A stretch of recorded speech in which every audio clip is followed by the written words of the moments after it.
예배에 오신 브레드 채플 성도 여러분 환영합니다. 브레드 채플은 유비 쿼터스 교회입니다. 공원, 캠퍼스, 사무실, 거실, 다락방 등에서 교회를 가지 못하는 하나님의 자녀들이 예배를 드리는 공동체입니다. 하나님은 무소부재하시고 시 공간을 초월하심으로 우리의 예배를 받으십니다. 이제 영과 진리로 예배를 드립시다. 임내송 하겠습니다.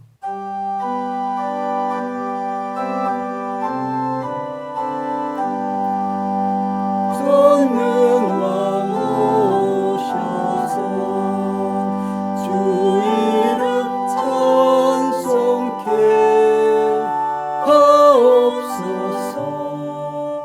영광과 권능이 성부여 오셔서 우리를 다스려 주옵소서. 한생만 성자여 오셔서 기도를 들으소서. 택하신 백성들 목 내려주시고 거룩한 마음을 주옵소서. 위로의 주 성령 오셔서 큰 증거 주옵소서.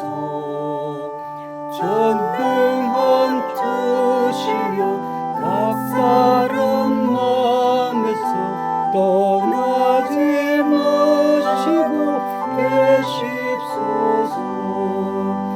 성사위일체께 한없는 찬송을 드립니다. 존귀한 주님을 영광 중 배웠고 영원히 모시게 하옵소서.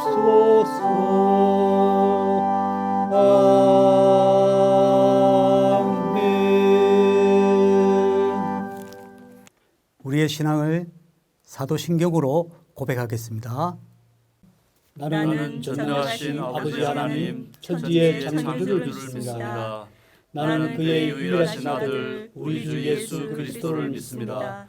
그는 성령으로 잉태되어 동정녀 마리아에게서 나시고 본디오 빌라도에게 고난을 받아 십자가에 못 박혀 죽으시고 장사된 사흘 만에 죽은 자 가운데서 다시 살아나셨으며 하늘에 오르셔 전능하신 아버지 하나님 우편에 앉아 계시다가 거기로부터 살아있는 자와 죽은 자를 심판하러 오십니다. 나는 성령을 믿으며 거룩한 공교회와 성도의 교제와 죄를 용서받는 것과 몸의 부활과 영생을 믿습니다. 아멘. 다 함께 기도하겠습니다. 거룩하신 하나님 아버지, 주님의 은혜와 보호하심으로 지켜주신 은혜 감사합니다. 주님의 자녀들이 모여 찬양과 경배하게 하시니 감사를 드립니다. 이 시간 신령과 진정으로 예배드리기 원하오니 우리의 찬송과 기도를 받으시고 우리가 드리는 예배가 하나님께 영광이 되고 우리에게 은혜가 되게 하옵소서. 주님, 모든 죄를 고백하고 참여하는 우리의 기도를 들으시고 예수 그리스도의 보혈로 죄를 씻어주시고 용서하여 주시옵소서. 축복받을 만한 넉넉하고 부드러운 마음을 주셔서 복의 그릇을 준비하도록 하시고 정성과 친절을 이웃에게 베풀 수 있도록 하옵소서. 세상이 주님의 나라 되는 것에 협력하는 손길들이 되도록 인도하시고 우리 교회를 이곳에 세우고 온라인 예배를 드리게 하셨으니 세상 사람들에게 복음을 전하는 귀한 터전이 되게 하옵소서. 주님의 복음을 어느 지역과 나라에서 전하는 역사가 있게 하시고 주님의 뜻이 각 지역과 나라에서 이루어지도록 은혜를 주시옵소서. 성도들이 기도할 때마다 응답이 이루어지게 하시고 주께서 기뻐하시는 역사도 일어나므로 하나님의 나라가 이곳에서 이루어지게 하옵소서.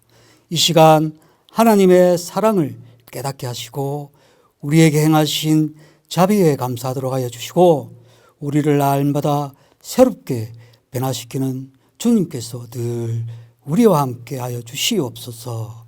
예수님 이름으로 기도드리옵나이다. 아멘.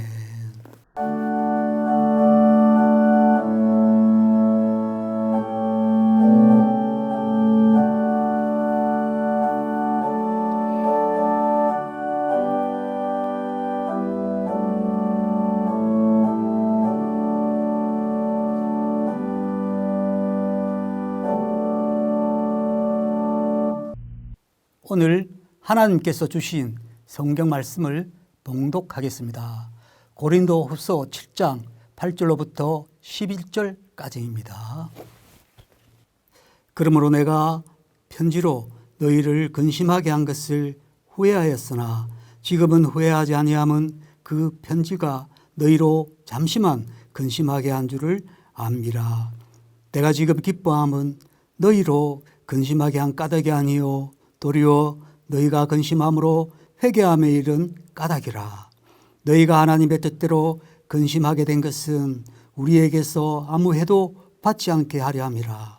하나님의 뜻대로 하는 근심은 후회할 것이 없는 구원에 이르게 하는 회개를 이루는 것이요 세상 근심은 사망을 이루는 것이니라. 보라, 하나님의 뜻대로 하게 된 이 근심이 너희로 얼마나 간절하게 하며 얼마나 변적하게 하며 얼마나 분하게 하며 얼마나 두렵게 하며 얼마나 사모하게 하며 얼마나 열심히 있게 하며 얼마나 벌하게 하였는가.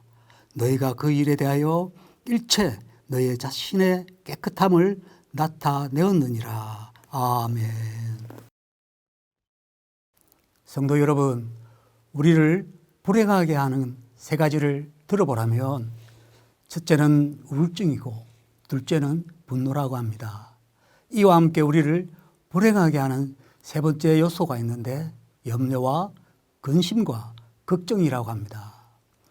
사람들은 이 땅에 살면서 날마다 근심하며 살아갑니다.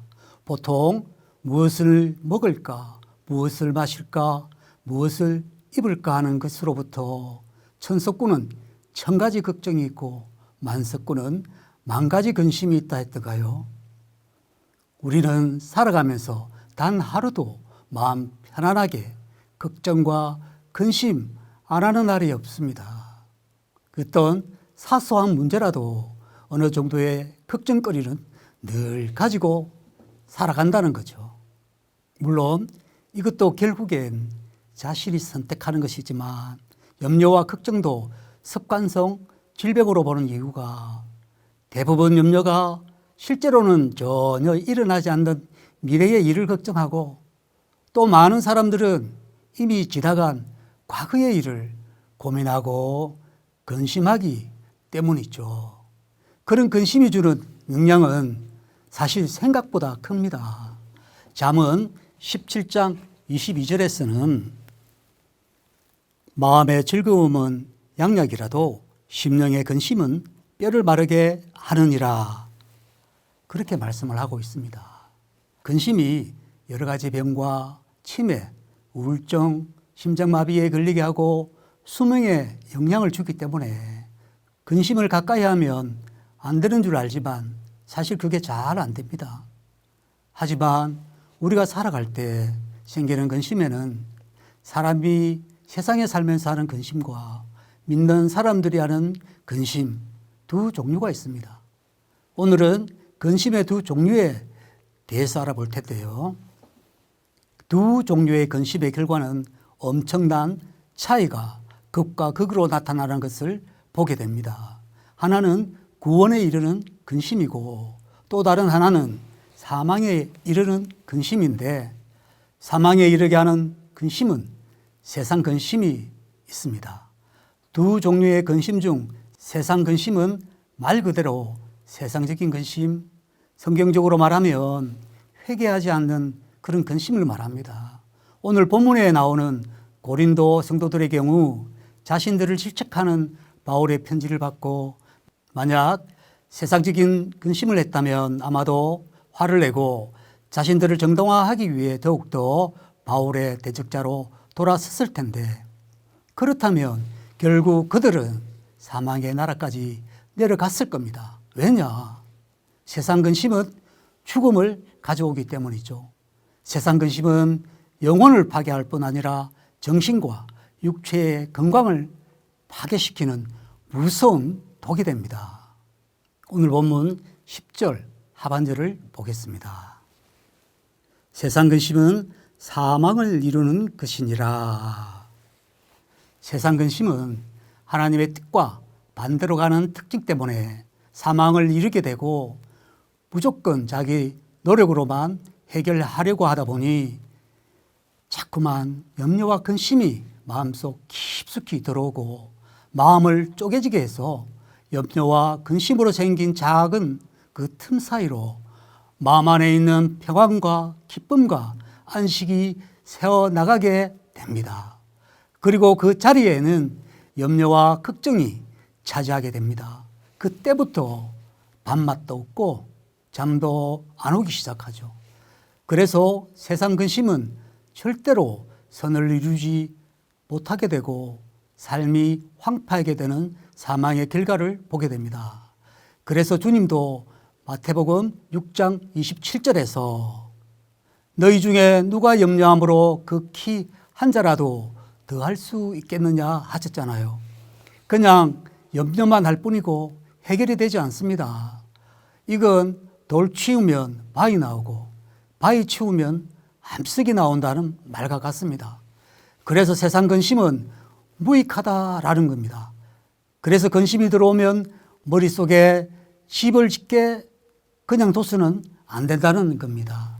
요한복음 14장 1절에서는 너희 마음에 근심하지 말라. 하나님을 믿으지 또 나를 믿으라 하셨는데, 왜냐?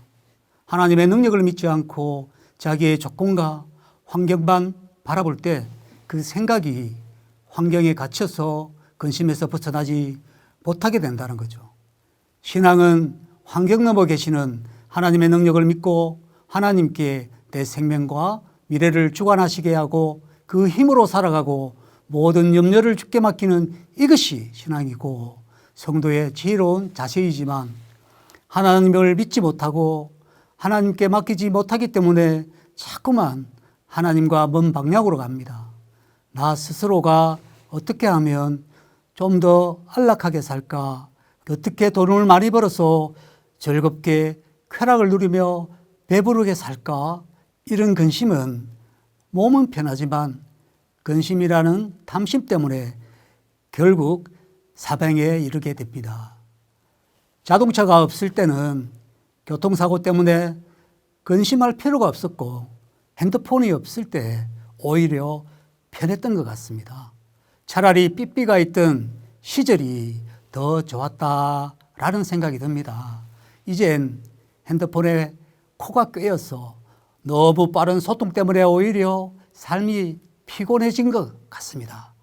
전기불이 들어오기 전에는 밤에 범죄가 없었는데 지금은 낮인지 밤인지 생활이 구별이 안 갑니다.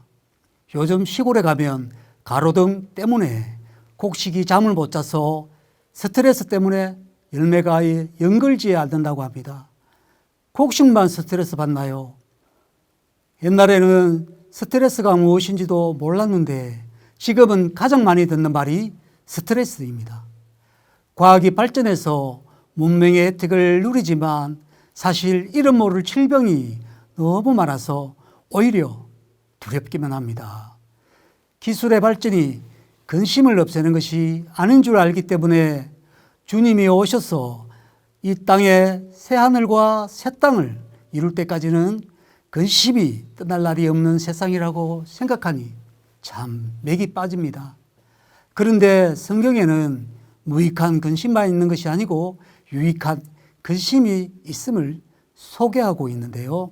그 결과가 11절입니다.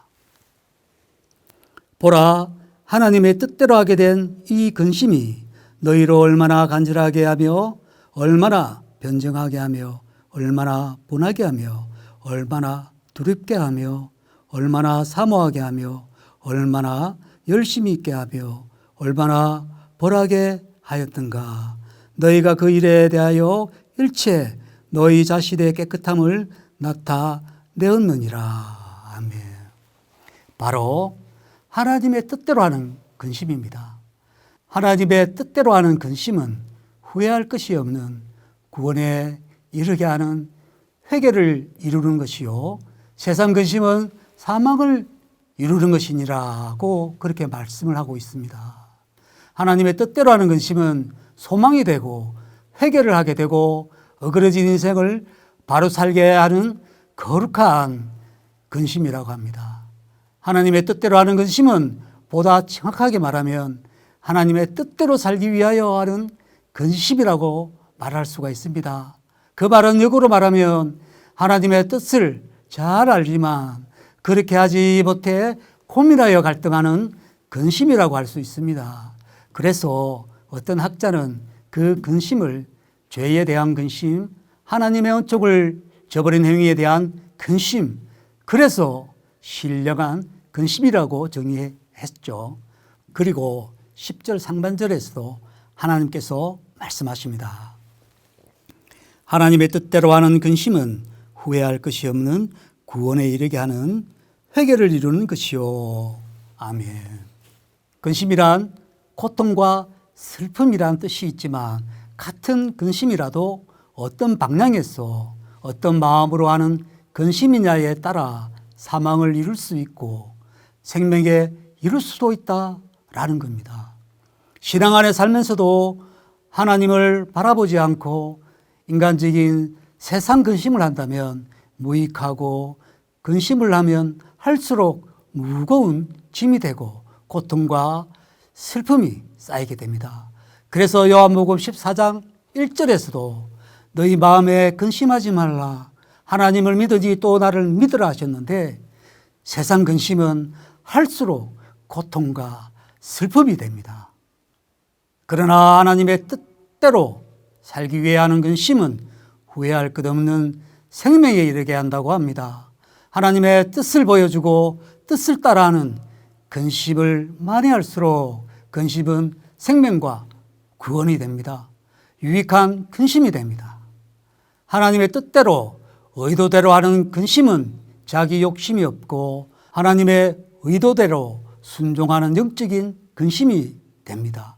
성도 여러분, 어떻게 해야 할지 걱정일 때 하나님 뜻대로 하시기 바랍니다.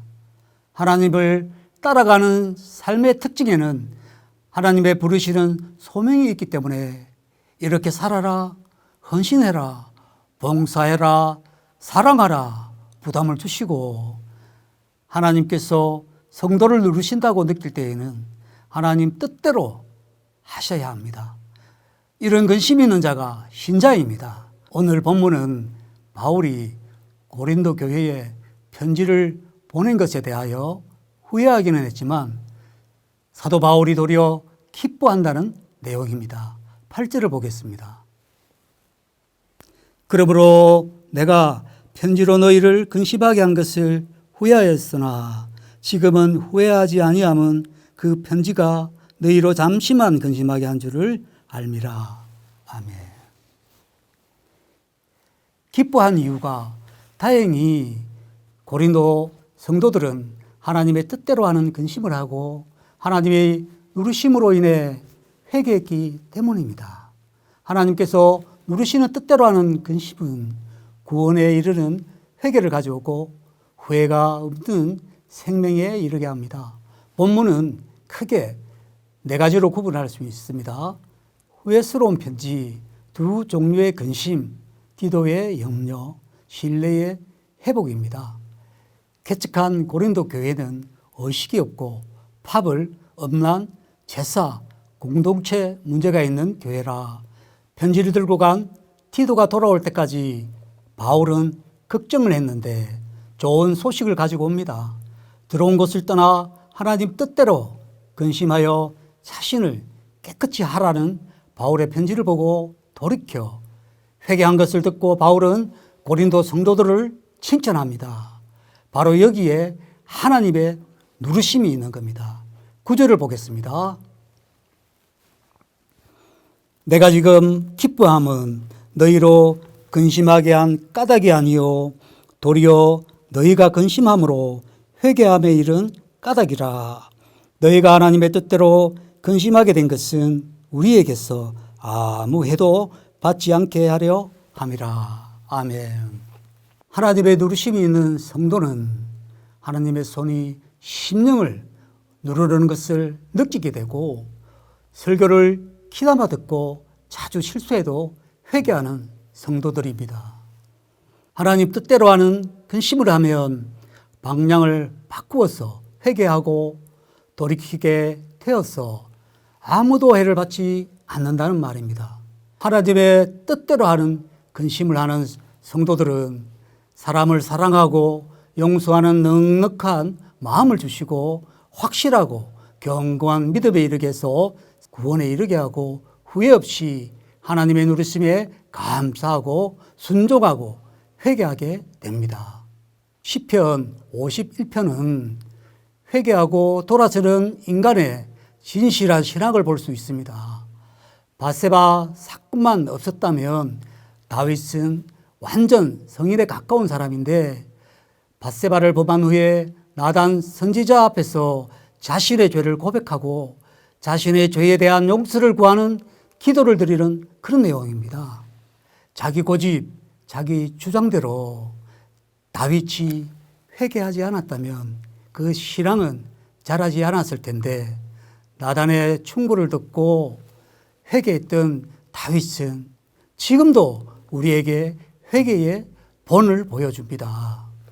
하나님으로부터 용서가 없다면 하나님과의 관계 회복도 없고 죄에서 멀어지지 않습니다.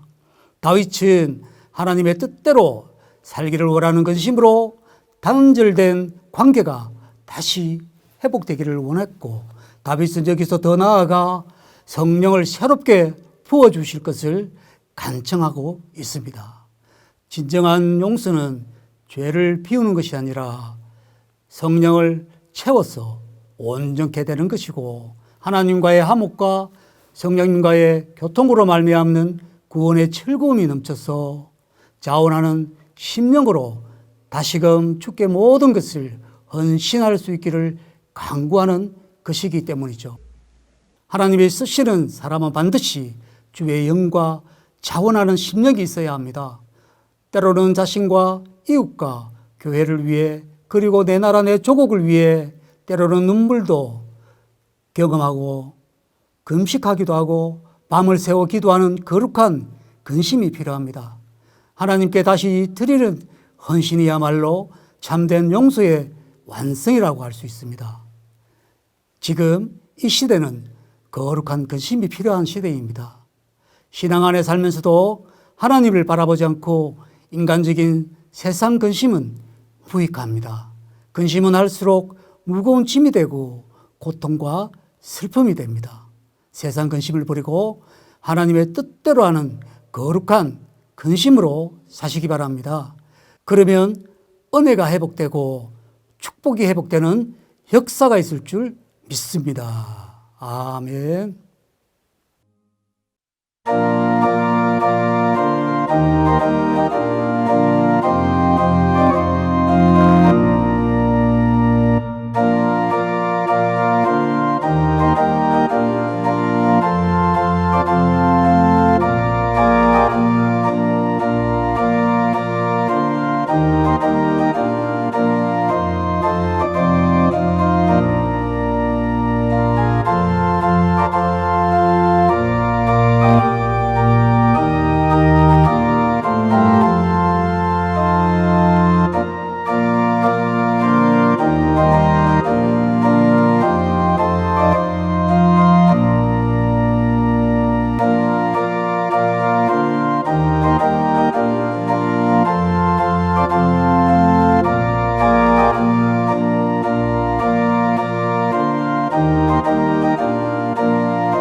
하나님의 복을 받읍시다. 지금은 우리 브레드 채플 교회의 머리가 되시는 우리 구주 예수 그리스도의 은혜와 하나님 아버지의 크신 사랑과 지금도 살아계셔서 브레드 채플 교회를 이끌어 주시는 성령 하나님의 임재하심이 머리 숙여 주를 경외하고 주님의 뜻대로 살지 못하여 근심하는 주의 백성들, 주의 자녀들 머리 위에 이제로부터 영원까지 항상 함께 계실지어다. 아멘.